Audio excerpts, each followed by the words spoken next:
Hey guys, welcome.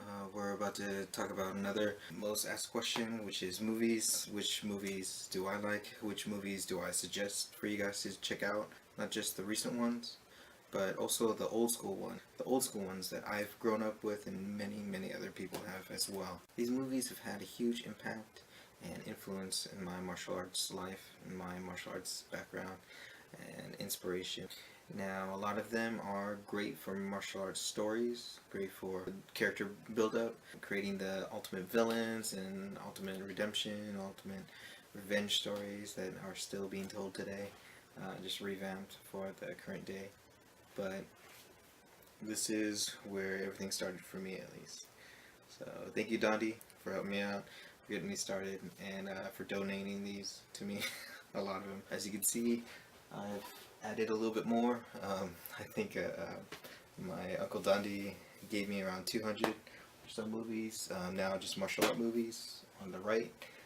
Those are about, I think I counted around 500 or so, give or take. On the left, there's like just anime, and over here I got some American ones too. I have a few movies. These are not in any particular order, not from best to worst, but more from what I think you guys should think about first, and then hopefully ease you into some of the more hardcore, martial arts movies. A lot of these took place were filmed in the 70s, 80s. Obviously, the production value wasn't that high, nowhere nearly as movies are today compared to like The Matrix or Kill Bill.